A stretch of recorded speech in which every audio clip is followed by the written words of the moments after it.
Hello, welcome to 5th generation Hobby Shop and welcome to another unboxing and testing.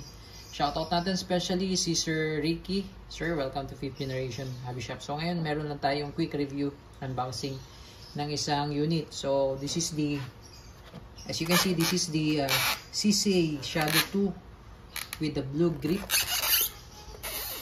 Yeah, this is licensed or fully licensed by Action Sport Games or ESG.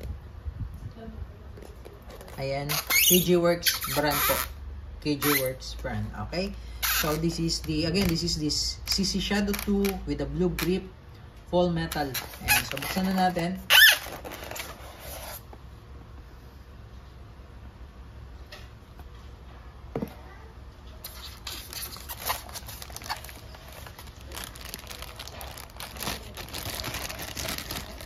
Super bigat niya, guys.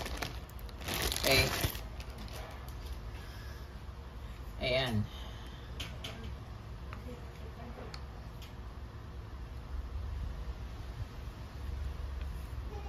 Okay, so this is green gas powered pero compatible siya sa CO2 mag. So all you need is the CO2 magazine. Okay, so pwede siyang green gas and pwede siyang CO2. But for this time, ang kasama niya out of the box is the gas magazine.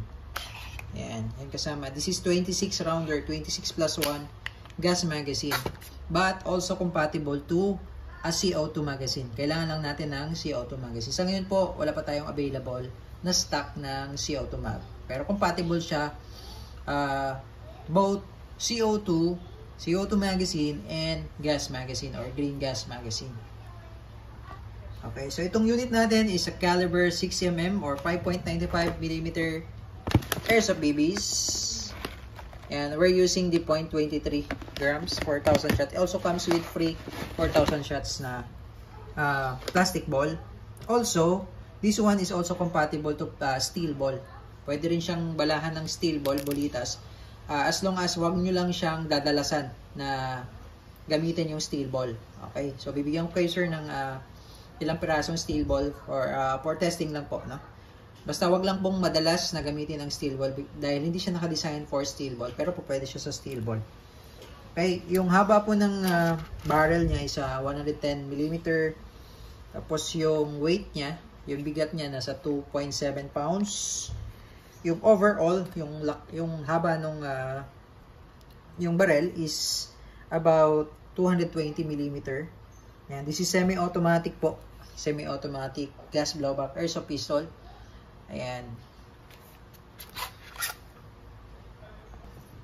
Okay. And then, yung sight niya, yung sa rear, yan, naka-checkered rear sight, adjustable siya elevation. Yan. Then, naka-fiber optic front sight with front and rear serrations. Front and rear serrations po. And then, with full markings po ng, ayan, CCA Shadow 2 9x19. Ayan. Okay, so, sa real steel o sa totoong CC Shadow, this is 9mm. Okay. Ito yung ginagamit sa mga competition. Okay, so meron siyang manual safety. This is the manual safety. Ayan, so that's yung kanyang safety is tawag nito, kabilaan siya, ambidextrous. Ayan, ambidextrous manual safety. Okay. Then, yung grips niya, naka blue aluminum checkered pattern. Ayan. Mayroon siyang markings din dito na Shadow, CC Shadow. Ayan. 2. Ayan. Black slide, full metal, metal slide, metal frame. Kaya siya mabigat. Ayan. Okay. Mabigat siya talaga. Honestly, mabigat siya. Okay. So, ayun. Tapos, meron siyang waver rail for flashlight accessories. Ayan. Okay. So, maganda. Maganda siya. Okay, so now we're going to test this unit. Load lang tayo ng gas and magazine, gas and steel ball. So papatest natin, testingin natin sa steel ball, how many rounds lang.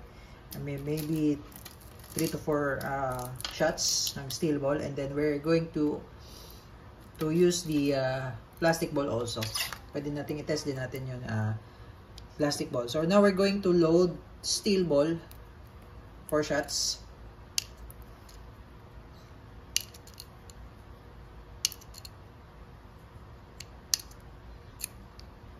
Then later on sa plastic ball naman. Okay? So load tayo ng gas. Okay, inverted position, upside down, 3 to 5 seconds.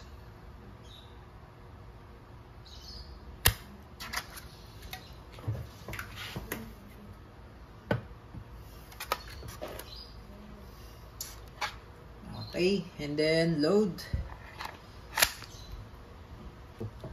Okay. So, testing. Okay, testing po. CC Shadow 2. This is gas magazine po ang ating gamit. Chambered in 5.95mm steel ball. 4 shots. Okay, and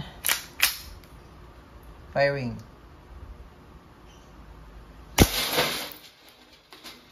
Okay, in 1 shot. More.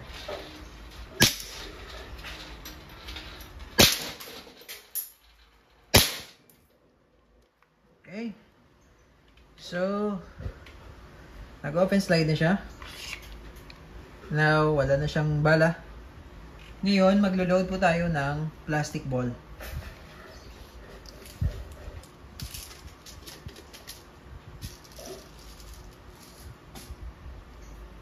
Okay, loading po ng plastic ball.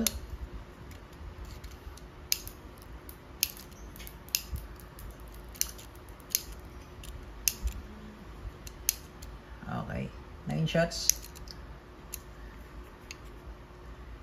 Plastic ball, load the magazine. Yan, so nag-open slide siya. Ngayon, nayaan ko lang siyang nag-open slide. Then, ang gawin ko po, takin lang, then release. Hatak lang, then release. Firing.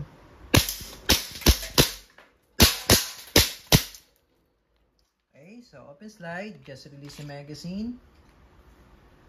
And then, hatak nyo lang yung slide, hammer down, balik, then hammer down. Okay, so all goods na po tayo, sir. CC Shadow 2